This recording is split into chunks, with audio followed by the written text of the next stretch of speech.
Olá! Começa agora mais um programa Liderança e Propósito aqui na Santa Cecília TV.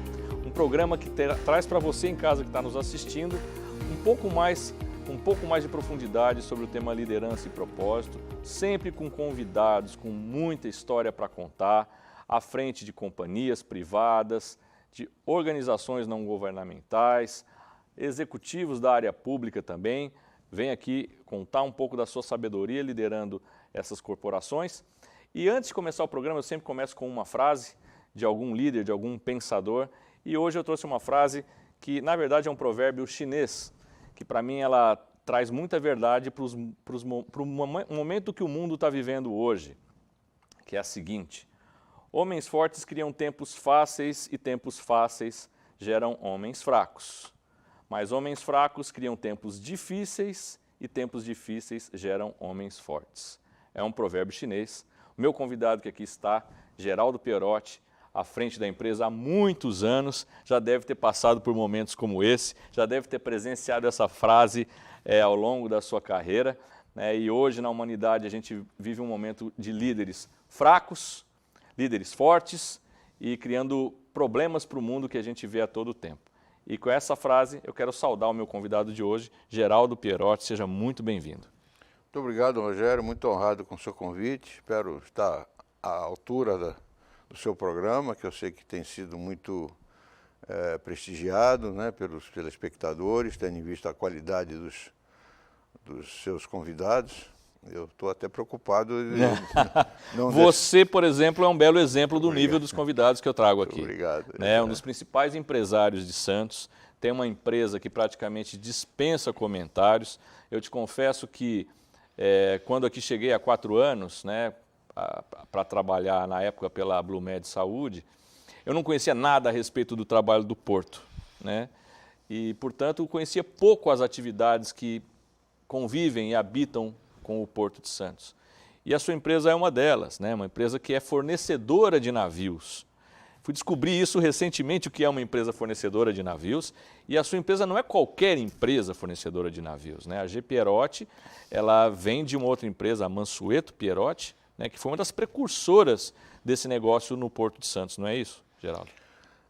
A nossa empresa é a sucessora da Mansueto Pierotti, né? Tanto que agora, dia 1º de maio, a gente comemora 75 anos. 75 anos. Porque nós estamos há 10 com um novo nome, de G. Pierotti.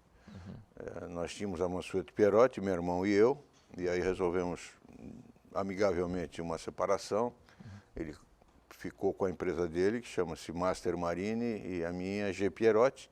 Então, ambos nos intitulamos com recíproca autorização, continuadores, sucessores da Mansueto Pierotti. Então, a empresa dele também está fazendo 75 anos. Certo. A respeito da frase que você citou, eu tenho uma parecida que eu também escuto e às vezes eu repercuto também, é que só faz bons marinheiros o mar ruim, né? Exatamente. Mar bom não faz bons marinheiros. Não faz bom marinheiro. Né? Tem que pegar mar grosso para poder testar a habilidade do capitão, pegar a casca, né? Pegar a casca. É verdade. Não, eu tenho, na semana passada, como eu estava te falando, nós reproduzimos a entrevista com o fundador do Sorvete Cascão, que completa esse ano 44 anos, contou um pouco da história dele também. E me interessa muito trazer líderes como vocês aqui, porque a gente vive um mundo de lideranças, na minha opinião, tá? A gente está formando uma geração de sucessores e de uma geração nova que pegou tudo muito fácil, né? Muita tecnologia, chat GPT, inteligência artificial, né? O trabalho hoje, braçal, está cada vez mais fácil do ponto de vista intelectual, dizendo quem trabalha nas corporações. E eu busco muito trazer para cá esses líderes que viveram todas essas gerações, que passou por momentos de dificuldade e que trazem essa sabedoria que vocês trazem para nós, né? A gente tem que buscar na fonte, até porque a nossa expectativa de vida está aumentando muito, né? Então, hoje a gente vai ver cada vez mais. Então, mentes que estão à frente de organizações como você há tantos anos, têm muito o que nos ensinar. Então, eu queria aproveitar e que você contasse um pouco como é que começou a sua história à frente dessa organização tão longeva que é a G. Pierotti. Bom, eu era estudante de Direito, eu estudei no Colégio Santista, no Científico, e eu saí do Colégio Santista com a intenção de fazer carreira diplomática, né? Me formei, eu estudei a vida inteira, não trabalhava. Meu irmão já trabalhava com meu pai desde 12 anos de idade, eu fui mais privilegiado. Comecei a trabalhar com ele só depois que eu saí da escola, do Científico. E eu pretendia fazer carreira diplomática. Então, eu para isso fui fazer faculdade de Direito, porque na época, não sei se ainda hoje o Instituto Rio Branco exigia formação em Direito para... Né? Para ser diplomata. Então eu fui trabalhar com meu pai. Eu trabalhava com meu pai assim, nas férias, meio expediente, aquela coisa lúdica, né? Que o pai leva às vezes o filho para ver se gosta daquilo ou não, né? Às vezes eu fazia isso com meu filho também, às vezes faço com meu neto. Então, mas não trabalhava com compromisso de horário, nada disso, né? Posso dizer que eu não trabalhava, né? Eventualmente férias, um final de semana e tal. E aí eu fui fazer vestibular para Direito, entrei e comecei a trabalhar com meu pai, enquanto eu estudava Direito, para poder retribuir para ele um pouco o que ele tinha investido em mim e tudo, né? E só que aí ele foi nomeado prefeito de São Sebastião, na época do governo militar. Ele era considerado um homem muito correto e eles queriam lá uma pessoa que... Nós tínhamos uma filial lá.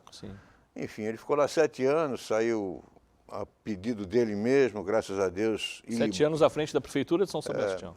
Graças a Deus, ilibado, até hoje o nome dele é muito considerado, né? Um homem muito correto, né? Muito popular, inclusive. E ele saiu a pedido dele. E quando ele voltou, eu já tinha me formado em Direito, já era pai. Já tinha ido fazer administração de empresa, porque eu percebi que não ia, que eu perdi o time para fazer o Instituto Rio Branco. E aí eu não ia para o Rio de Janeiro me aventurar para estudar com mulher, filho, né? Já seria um sacrifício para a minha família, né? E aí eu resolvi que eu tinha que gostar do negócio do meu pai, né? Aí fui fazer administração de empresa, me formei em administração de empresa. E entrei de cabeça. A empresa tinha dificuldades financeiras na época, o meu irmão já estava lá trabalhando, principalmente operacionalmente, né? Ele sempre foi muito operacional. Aí eu entrei com uma outra visão, né, de quem está de fora, né? Com formação acadêmica, essas coisas todas. E aí entrei principalmente na área financeira administrativa e na área comercial também, porque a empresa naquela época só trabalhava com navios petroleiros nacionais, da Frota Nacional de Petroleiros. Eu senti necessidade cada vez que a gente ia renovar um contrato, todo mundo acendia a vela, tudo, porque nós só tínhamos aquele cliente, principalmente. Nossa, é um risco muito grande. E aí eu entrei, e é um case de sucesso meu, uma das coisas da minha vida. Meu irmão tomava conta da área de navios brasileiros, com muita competência, e eu resolvi conquistar o mundo. Fui para a Grécia, fui para a Alemanha, fui para a Inglaterra. Para buscar clientes novos. Para buscar clientes novos e desenvolvi uma carteira de clientes que até hoje... Está com a empresa, tá com clientes a empresa, fixos. Né? Então foi assim, simultaneamente, naquela época a gente batia o escanteio e corria para cabecear, né? Então eu cuidava da parte administrativa, da parte financeira. Junto com a ajuda do meu irmão, saneei todas as finanças, que a empresa tinha dificuldades de crédito, tudo. E meu pai era um homem muito correto, muito trabalhador, mas ele não tinha uma escola, né? Ele tinha só até 3º ano primário. E era um homem muito bom, né? Ele pedia dinheiro emprestado para emprestar para alguém que pedia para ele, entendeu? Às vezes, pessoa que precisava menos dele. Então, ele tinha, inclusive, um clube de futebol que, com 47 anos, tinha o nome, a Praça de Esporte até hoje tem o nome dele, você imagina? Era um homem que fazia filantropia para todo mundo. O São Vicente Atlético Clube, que é o único estádio de Praça de Esporte em São Vicente, tem o nome dele, Praça de Esporte Mansueto Pierotti. Então ele era muito bom, ele não dizia não para ninguém e tal. Então, quando ele negócios isso é um problema, né? Então ele tinha sucesso nos negócios, mas ele gastava mais do que não controlava, não tinha controle, né? Aí eu fui com a outra cabeça e tal, e fui pondo as coisas em ordem. A gente devia muito para a agiota, naquela época era agiota, né? Então, foi uma época difícil. Isso foi em que ano, mais ou menos? Que década isso? Foi 67, 68, né? 69. Eu com 20 anos, com 17, com 90, eu sou de 47, eu tinha uma úlcera duodenal nervosa por causa de problemas financeiros. Nossa. Eu ia lá no Top House, que chama, você não conhece, mas o pessoal da minha época, que era uma boate que tinha na Ilha Porchá, ia com alguma moça lá e tal, pedia um chopp e uma água. O cara punha o chopp para mim e a água para a moça, eu trocava, porque eu não podia tomar álcool. Não conseguia tomar nada de álcool. Então, tem história. Isso aí marcou muito a minha vida. Tanto que hoje eu odeio dever, né? Hoje eu pago tudo com 3, 4 dias de antecedência. É um excelente pagador. Graças a Deus a empresa está muito bem, vem com bastante sucesso. Sim, né? sim. Até para quem não sabe, eu conheci o Geraldo recentemente, através de uma parceria que eu tenho aqui na região com a Fundação Dom Cabral. Eu ajudo aqui a LGK Dom Cabral a expandir os negócios da Fundação. Quando nós nos conhecíamos, você já tinha feito contato com a Fundação Dom Cabral para fazer um trabalho lá. Eu conheci a Fundação Dom Cabral quando eu trabalhei pela Blumed também aqui. E a empresa, além de ser uma empresa muito sólida, é uma empresa muito bem estruturada, né, e com um clima organizacional muito bom, que foi uma coisa que eu percebi nitidamente, né? Você vê que tem pessoas que estão lá há muitos anos, tem pessoas novas, mas o ambiente de trabalho é realmente uma das coisas que eu percebi serem muito bons. Mas eu queria te fazer uma pergunta, que essa é a riqueza da sua história, de alguns convidados que eu trago aqui.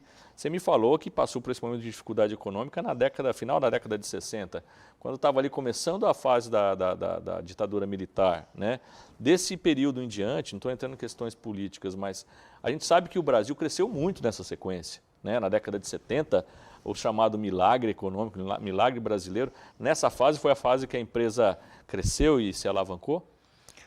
Sem dúvida, principalmente a partir dos anos 70, anos né? 70. Foi quando a gente conseguiu zerar os nossos déficits, né? E começar então a ser uma empresa saudável financeiramente, poder organizar e tal.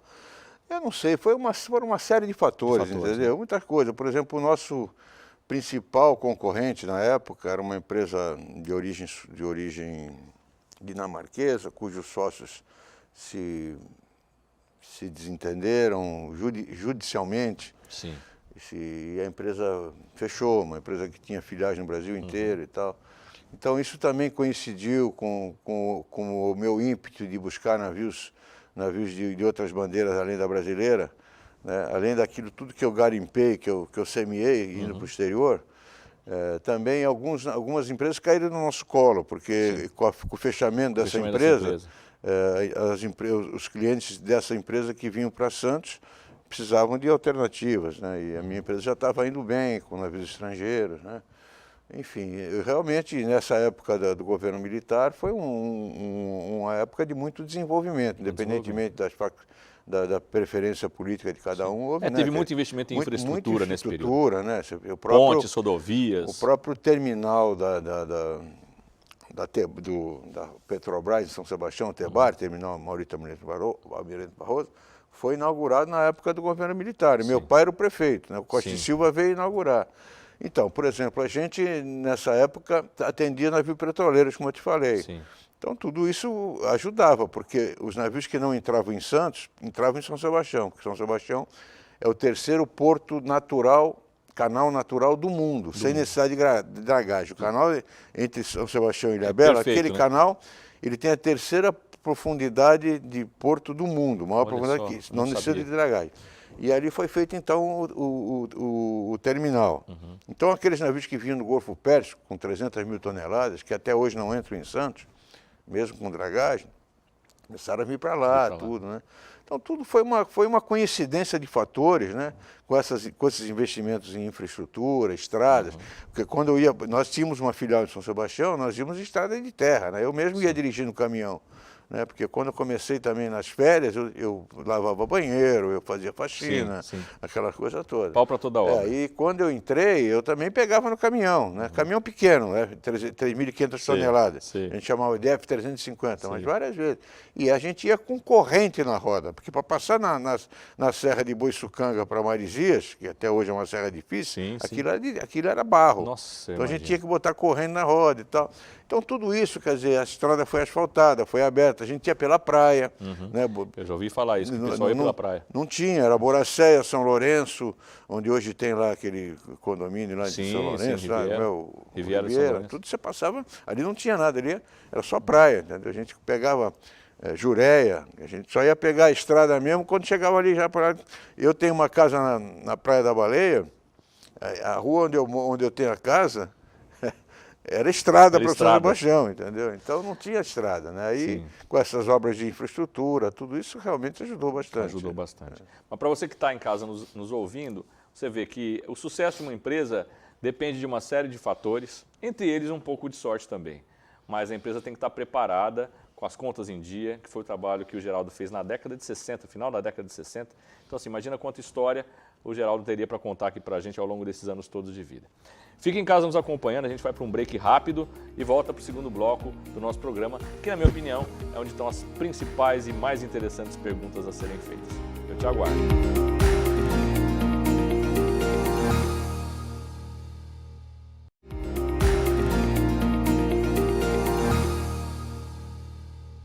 Voltamos então com o programa Liderança e Propósito, hoje recebendo um dos principais empresários daqui de Santos, Geraldo Pierotti, presidente, fundador da G. Pierotti, a empresa que está completando aí perto dos seus 75 anos e com muito sucesso. E agora, como eu falo, é sempre o bloco que mais me importa, porque é o bloco que fala do ser humano que está por trás do grande líder. Primeira pergunta que eu quero saber de você é o seguinte: com tanta experiência, tanta estrada, o que te faz ainda pular da cama todos os dias cedo, feliz e animado para trabalhar? Bom, Rogério, em primeiro lugar, eu gosto do trabalho, eu gosto de trabalhar. Estou com 76 para 77 anos e eu não me vejo aposentado, né? O trabalho, acho que ajuda a gente a espantar o alemão, o Alzheimer, né? Sim. As doenças, né? Eu acho que a gente precisa ter preocupações, precisa ter, né, objetivos. Então, além de eu gostar de trabalhar, eu tenho uma empresa que eu herdei do meu pai, né, que eu ajudei a construir, a tornar líder de mercado, né, no Brasil, muito respeitada internacionalmente, graças a Deus. Temos um nome muito importante, uma imagem institucional muito forte, não só na Praça de Santos, no Brasil, mas no mundo inteiro, no nosso métier, evidentemente, o segmento, né? E eu pretendo, já estou com meu filho, hoje eu é que estou assessorando meu filho, ele é que está no comando, né? Gustavo, né? Estou mais na consultoria dele, né? Ainda recentemente a gente conseguiu fazer a transição, estava mais para mim do que para ele, agora já inverteu, né? Eu ainda participo aí uns 20%, da parte financeira ainda eu estou comandando, né? Mas a parte comercial, relacionamento, programas, processos, tudo até com a ajuda da Fundação Dom Cabral, né? Então eu acho que eu posso contribuir, né, para que esse legado seja cada vez mais solidificado, né, no comando do meu filho Gustavo. Então eu me sinto motivado, né, a estar sempre ali, né, ajudando, às vezes sofrendo junto, às vezes até palpitando um pouco, criticando um pouco, e às vezes nem sempre sendo muito bem recebido, porque às vezes eu entro meio... né? Duro. Eu esqueço que eu não estou mais no comando e... Mas é natural, você já viu tanta coisa, tem o cacuete, né, do comandante, né? E aí eu chego às vezes falando, pô, mas você não falou que sou eu, então, desculpe, eu só queria dizer que é difícil. Não é por aí que eu faria. É uma transição difícil. Mas está indo bem, graças a Deus, ele é muito competente, né? E nós temos lá outros profissionais bastante interessantes também, que nos ajudam, né? É isso, então eu levanto todo dia, sempre de bom humor, né? Sempre, às vezes eu me aborreço ao longo do dia, mas eu não conheço mau humor ao levantar. Aliás, eu levanto 5h30, 15 para as 6, que eu faço a minha atividade física, e eu roubei do meu sono para não roubar do trabalho. Então, mas isso, para quem está vendo aí, eu acho que esse é um dos principais hábitos do executivo, de fato é acordar cedo, uma atividade física como meditação, para preparar o dia que é longo, né, exige uma série de tarefas. Então, começa do jeito certo, mas o bom humor não é para todos, tá? Isso aí é atributo de poucos. Eu tenho essa característica. Isso é uma grande sorte, Geraldo, uma grande sorte. Às vezes vou dormir de mau humor. Mas acorda bem, tá ótimo. Sempre. Eu queria te perguntar também uma outra coisa, tanta experiência, você já deve ter visto vários líderes, comandado vários deles. Para você, o que faz de uma pessoa um bom líder? Olha, Rogério, quando você falou para mim que ia me fazer essa pergunta, eu fiquei me analisando. É engraçado. Eu nunca me vi como líder, eu não sei se eu sou um líder. Sim. Eu me vejo como um razoável comandante, tocador de projeto, ou Sim. então cumpridor de missão, né? Vamos dizer assim. Isso pode ser chamado liderança, mas liderança acho que é um pouco mais, é inspiração, Sim. é admiração, eu não sei, eu tenho algumas coisas que eu acho que são importantes. Primeiro, eu não discrimino ninguém por raça, política, religião, preferência de gênero, Sim, essas sim. coisas todas. Minha empresa, inclusive, é muito Inclusiva. muito inclusiva, bastante inclusiva, né? Eu tenho até um prêmio da Medalha Quintino de Lacerda, que é dada pela comunidade negra, né? O meu melhor funcionário, Eu sei, eu vi lá o quadro dele. na época em que eu desenvolvi o mercado exterior, foi o Rubens José de Souza, Rubinho, que trabalhou comigo 45 anos, morreu de Covid. E eu devo todo o meu sucesso muito a ele. Eu acho muito honrado isso, e muito honrado a homenagem que vocês fizeram. Nós fizemos agora novas instalações de escritório, agora em 1º de maio, quando a gente fez 74 anos, do ano de 23, nós inauguramos um salão com o nome dele, né? Então, é isso, eu procuro também sempre dar ao comandado a noção de aonde vai repercutir o trabalho dele, né? Eu procuro ser didático, eu procuro ser inspirador com o meu comportamento, né, de caráter, a empresa é muito formal, né, tudo com pagamento, tudo com nota fiscal, não se compra sem nota, enfim, eu acho que eu dou alguns exemplos, né, que eu trago, inclusive do meu pai, né, de comportamento, que talvez possa ser uma inspiração para me tornar. Eu nunca me vi como um líder, uma pessoa que, mas me vejo como um bom executor, um bom comandante. Mas você pode ter certeza que você é um líder. Não tem como se chegar a um tempo tão longo de empresa sem ter uma liderança proativa que cresce, que estimula as pessoas. As pessoas não ficam trabalhando numa empresa se não reconhece no comandante da empresa ou nos valores do comandante algo que seja inspirador. Você sabe que não é só salário que mantém as pessoas numa empresa, né? São esses valores que você falou, que estão presentes fortemente na GP Erotti. Então, você pode ter certeza que, humildemente, você não quis aceitar, mas a gente sabe que as pessoas te admiram como um líder, sim. Muito obrigado. Uma outra pergunta, é muito difícil, você começou falando para mim que desistiu da carreira de diplomata por conta, aspas, não vamos colocar a culpa na família, mas já era pai, tinha um filho, como é que ia para o Rio de Janeiro? Como você vê a dificuldade do executivo em lidar com as demandas do trabalho e da família? Como dividir bem isso? Bom, eu acho que eu fui muito feliz nisso, né? Tanto que eu tenho 3 filhos maravilhosos, né? E que só me dão alegria, cada um nas suas profissões. A Marcela é repórter de TV, jornalista. A Juliana é funcionária da Fundação Carlos Chagas, que faz pós-graduada, mestre pela PUC. Né? E o Gustavo está te sucedendo comigo, né? Então, eu sempre procurei ser muito amoroso, né? Sempre estar presente, pelo menos nas grandes datas, porque na nossa profissão, principalmente na época em que eu estava junto com meu irmão tocando, que a gente não tinha estrutura que a gente tem hoje, a gente trabalhava 24 horas por dia, 7 dias por semana, né? Então, aniversário de casamento, festa, mas eu sempre tive muita dedicação com eles, sempre procurei ter muito amor com eles, né? Muita lealdade, né? Nunca me deram trabalho, então a minha esposa também é uma mãe amantíssima, né? Professora de primária também, muito adorada pelos alunos dela. Então eu sempre procurei, dentro das minhas possibilidades, viajar pelo menos uns fins de semana, às vezes, umas férias, né?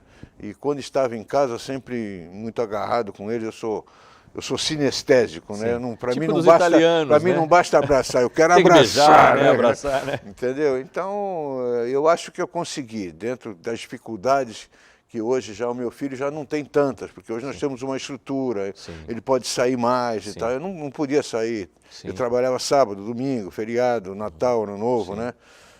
Mas sempre dava um jeitinho de, na hora H, estar presente, entendeu? Né? Então, isso é fundamental. Por exemplo, primeira aula de natação, primeira apresentação do balé, aquelas coisas, primeiro dia de aula, né? Então eu sempre estava ali, filmei muito, eu sempre gostei de filmar, eu sou cinegrafista amador, fiz curso de Super 8, naquela época era Super 8. Sim, né? sim. Então eu tenho centenas de horas. Eu estou agora, a minha cachaça é ver os vídeos. Eu não tenho psicólogo. A minha terapia é digitalizar isso. Eu tenho Nossa, um que pequeno sensacional. estúdio na minha casa, e aí quando eu fico lá até 1, 2 horas da manhã digitalizando e tal, de vez em quando eu mando para eles. Então eu tenho muita coisa deles, eu filmava sempre, estava sempre junto. Que legal e tal. isso. Então eu sou muito realizado como pai. Meus 3 filhos, nunca fui chamado em casa numa madrugada para pegar um filho bêbado ou criando alguma dificuldade. Sim. Todos eles são muito profissionais, são muito Dedicados, comprometidos, né? Eu acho que eu ganhei essa guerra aí. Com certeza. A gente fala sempre aqui com meus entrevistados a respeito dessa demanda, porque ela é uma demanda que aflige a maior parte dos executivos, né? Executivos homens, executivas mulheres, as mulheres até mais, porque a mulher carrega uma culpa extra por não estar muito presente na vida dos filhos. Então, essa dinâmica de se dividir entre o trabalho e a responsabilidade de estar com a família, para mim, ela só se resolve com uma organização muito boa de agenda. Hoje em dia, a gente é absorvido por WhatsApp, a informação em tempo real. Então, para você que está aí vivendo esse sofrimento, para mim, a melhor ferramenta é uma boa agenda, um bom planejamento, acordar cedo como o Geraldo, fazendo atividade física para já tirar a atividade da obrigação do dia, né, Geraldo? E correr atrás do resto. Meu amigo, uma última pergunta que eu queria te fazer. Para você, qual que é a importância, aqui essa palavra não está a troco de nada, propósito, né? A gente trabalha muito o propósito hoje nos planejamentos estratégicos das empresas. Antes se falava muito na missão, hoje se busca entender qual que é o propósito da empresa. Na sua opinião, qual a importância do propósito da Mansueto Pierotti, da G. Pierotti, na manutenção desse negócio, fornecimento a navios? Olha, independentemente de ser uma coisa que nos dá possibilidades financeiras, né, termos um bom padrão de vida, e também poder proporcionar empregos, né, que é uma coisa que me gratifica muito como cidadão, poder preparar profissionais para... Inclusive tem profissionais que saíram da nossa empresa, estão muito bem colocados em outras empresas, né, citam a nossa empresa como uma boa escola, aquela coisa toda. O nosso ramo é um ramo muito desafiador no sentido de motivacional, né? Porque nós somos os intermediários entre tudo que um navio precisa, a sua tripulação, no caso de navio de passageiros, os seus passageiros, e a manutenção do funcionamento do navio, entre tudo isso que ele precisa e os bens que estão em terra, porque eles não podem ir comprar. Sim. Então nós não somos produtores, nós somos intermediários. Né? Então você imagina quanta coisa é importante num navio, né? Sim, tudo. Tudo, né? E isso é um desafio para nós, porque nós não podemos dizer não. Eu vi uma das entrevistas aí que você fez para um dos convidados, assim, você tem um fato que emocionou você e tal? Sim. Eu não sei se temos tempo. Temos tempo. Então eu vou te citar isso que eu acho que resume o que eu quero dizer. Quando meu pai estava em São Sebastião, naquela época não havia contato com as companhias por e-mail, por fax, essas coisas, era tudo, o navio chegava e a gente ia a bordo e o comandante escolhia um fornecedor e tal, por preço ou por simpatia. Então a gente usava muito rádio, falava com o navio em rádio. Falava com Era a única forma de se comunicar.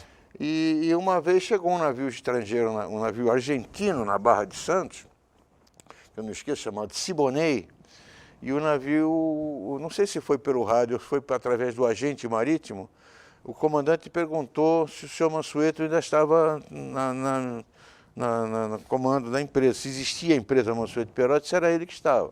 Aí, ou o agente ou nós, não me lembro, não dá mais, mas quem estão são os filhos agora e tal. Eu disse assim, bom, eu quero dizer que meu navio vai atracar, o navio estava na Barra, vai atracar daqui uns 2 dias, e eu quero que o senhor venha a bordo, porque eu quero dar a preferência para você. E aí eu fui a bordo, naquela época eu mesmo ia a bordo, a gente chama visitar o navio, né? Sim. Hoje eu não vou a bordo de navio, acho que há mais de 10 anos, ou até mais do que isso. Não é mais necessidade, vão os nossos funcionários entregar a mercadoria, porque toda negociação é feita com muita antecedência. Eletronicamente. E aí ele falou, sabe por que eu estou dando preferência para você? Eu digo, não, comandante, não sei. uma ocasião, o meu navio, eu era segundo oficial do navio, quer dizer, não era nada em relação ao negócio, né? Porque eu não tinha nenhum poder. E eu precisei de um remédio, e o meu navio também estava na Barra de Santos. Sim. E o remédio custava, sei lá, o equivalente hoje a 50 Pouco reais. dinheiro. E a lancha para trazer esse remédio custava cerca de R$2.000, porque até hoje custa. Sim. E o seu pai me mandou esse remédio numa lancha desse valor e nem me cobrou o remédio. Então, uma maneira de eu honrar essa história. Quero que a empresa dele atenda o meu navio. Então, isso não tem dinheiro que pague. Quer dizer, então, você vê o que meu pai gastou naquela época pela vocação de atender. De servir. E aí é que está... Aí isso é uma coisa, isso nos faz ganhar mais dinheiro. Porque isso nos traz uma notoriedade, não é só para mim, isso os meus colegas, os bons colegas, tem gente boa e gente ruim, toda aquela. Né? A nossa categoria, ela vive muito dessas, digamos, desses desprendimentos de vocação de atender. Não é o dinheiro naquele momento, é a necessidade do cliente, entendeu? Então a gente não mede quanto vai custar aquilo, a gente mede quanto aquilo vai atender o problema daquela pessoa ou daquele navio. Né? Isso no final, a vida me prova, eu já estou com 77 anos, entendeu? Você perde ali e aquilo vem muito mais depois. Né? Foi o caso desse navio, que o pedido que ele deu para nós naquela época compensou o que meu pai tinha gasto, sei lá, 15, 20 anos atrás.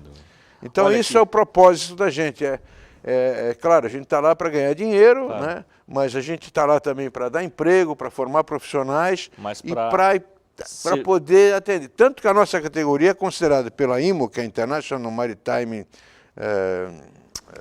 enfim, agora nós estamos com o tempo aí velho, sempre esquece, mas é considerada uma atividade indispensável para a vida no mar. Com certeza. Tanto que na pandemia, nós trabalhamos 24 horas por dia. Ninguém nos impediu de trabalhar. Quando todo mundo era obrigado a fechar as portas, nós tínhamos trânsito livre, porta aberta e trabalhando 24 horas por dia. Tamanha a importância internacional da nossa atividade.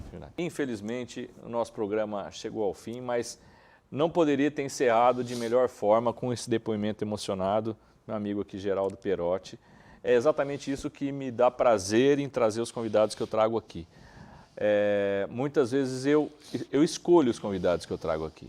Faço questão de escolher os convidados que eu trago aqui pela sua história, pelos valores que eles têm à frente das suas empresas, das suas organizações.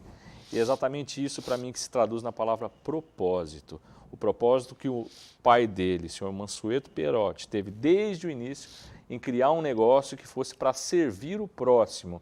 E na existência do pai dele é evidente a vocação dele em servir o próximo, ele deu vários relatos aqui, e você brilhantemente segue a história do seu pai, tem todos os motivos para ter orgulho da história que você está construindo, tá? Tenha certeza que você está fazendo isso muito bem feito com seus funcionários, e mais uma vez é uma honra tê-lo aqui, agradeço demais a sua presença. Muito obrigado. Eu sempre que falo do meu pai, conto essa história, realmente eu me emociono. Não tem como. Acho que eu estou velho, né? Fiquei não velho tá de velho, repente. não. Mas eu agradeço muito a oportunidade, sempre me encanta falar da minha empresa, falar do meu ramo, que é um ramo muito sofrido, nós temos dificuldades muito grandes ainda para conseguir vencer diante das autoridades federais, né? Temos muitos óbices para exercer a nossa função, estamos começando a ser reconhecidos, né? Estão começando a ser visíveis, nós ficamos muito tempo sem visibilidade e por isso me encanta muito falar sobre a nossa atividade e sobre a minha empresa. Muito obrigado pela oportunidade, estou sempre às ordens. Eu que te agradeço imensamente. Para você que nos assistiu, muito obrigado mais uma vez pela sua audiência. Programa Liderança e Propósito, todas as quartas-feiras, às 20 horas, aqui na Santa Cecília TV. Eu te espero no próximo programa. Até lá.